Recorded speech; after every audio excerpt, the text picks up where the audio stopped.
Hello and welcome to the channel.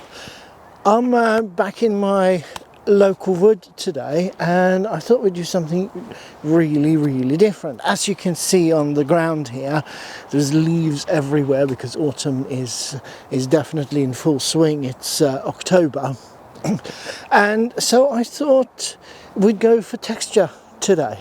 So what we want to do is we want to find some colourful leaves, fallen leaves obviously, and little intimate scenes that's on the ground, and then take some pictures of that. This kind of photography is very difficult, or at least I find it very difficult. Maybe you find it really easy, and so it's a bit of a challenge to myself as well. But what I like about these kind of pictures is the texture and the color.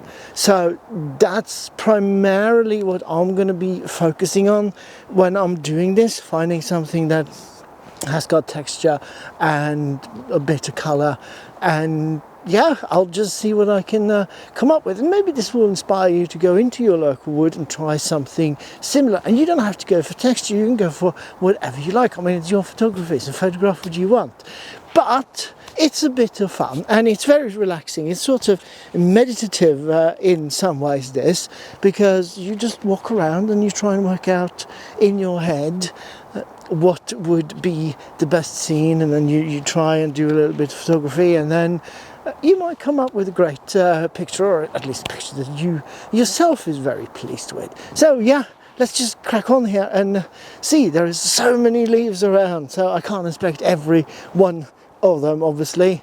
I just gotta find something. So yeah, let's find something. As soon as I stopped talking and started looking, I found this rather delicious picture.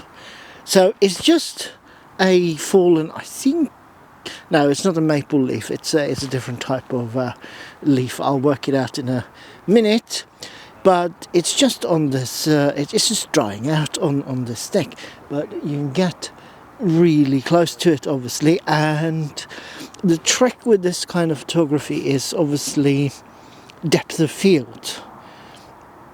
And so I'm going to have to use a tripod and then focus stack this, but I need to invert the tripod, so let me show you.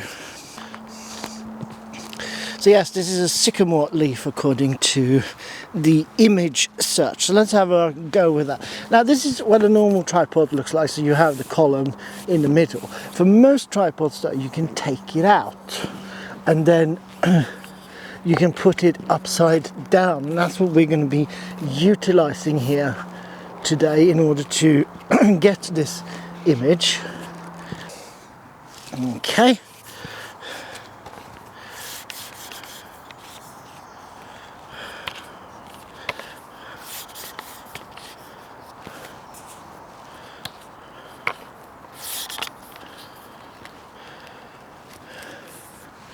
I need to attach the camera upside down.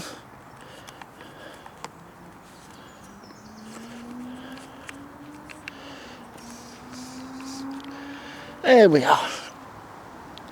Right, so I think a composition of something like this is going to work. There is a bit of wind as we can see, so that's going to add an extra challenge to this, but it should be interesting. Well, if the picture turned out any good, here it is.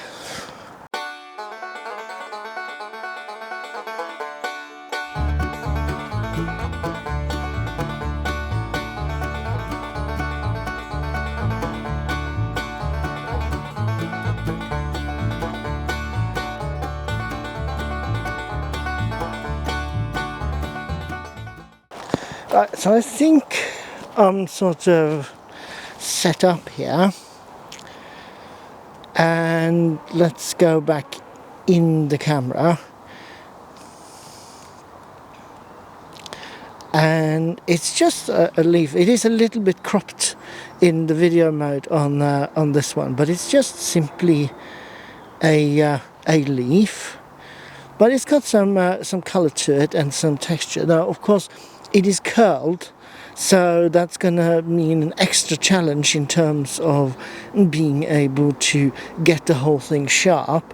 But we'll see what we can do about it. The challenge is really to find the tallest part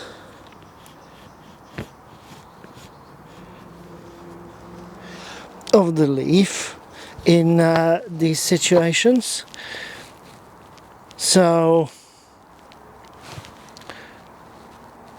you just gotta work out really and give lots of it a go and check for sharpness. And I just find there to be lots and lots of interesting detail in fallen leaves like this, so it ends up being quite a bit abstract in places. So, well, if the picture turned out any good, here it is.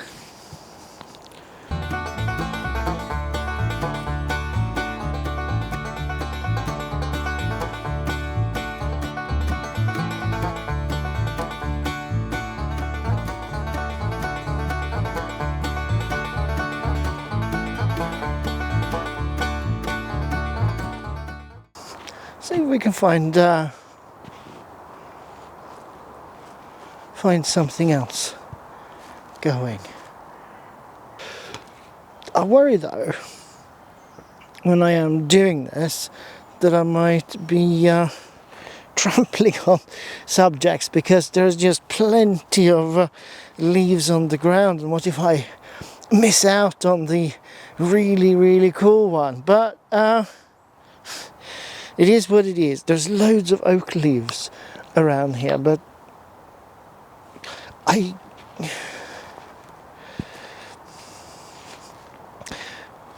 Yes, but I should finish that sentence. But I can't find one that really speaks to me at the moment. So we're just going to have to have a look. So I found this very interesting structure here. It's an oak leaf, but it's got some rings on it, and those rings are called spangle galls. And if I go in camera, you'll see exactly what I'm talking about. So those rings on the leaf are called spangle galls, and it's because the very common spangle wasp lays its eggs underneath the oak leaf, so this is turned upside down, and then the tree protects itself by building these ringed structures around the eggs, and this actually helps protect the larvae inside until they're ready to come out. So we just need to lower the camera a little bit, get a bit closer, and hopefully we can find a good composition here. At least it's very interesting. Yeah, so I think I have a good composition here.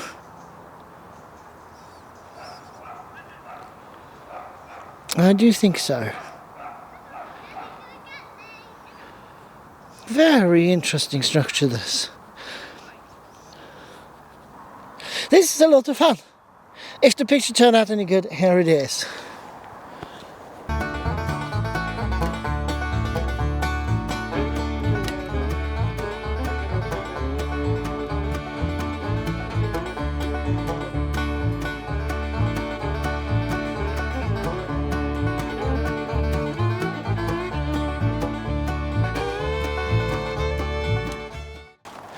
So yeah, it's very interesting. This, you can actually spend rather a long time just go around and staring at leaves and having other people look at you like you're a complete mad person. But that's kind of the fun of this whole thing. I hope you have enjoyed, or at least found some sort of inspiration from the images that I have shown you today. It's very cathartic, this, and I really enjoy just pottering about in the wood like this. So yeah, if you like the images, give the video a thumbs up, and if you haven't subscribed to the channel and want to do so, now is the time. And apart from that, as always, take care of yourselves, enjoy your photography. Bye for now.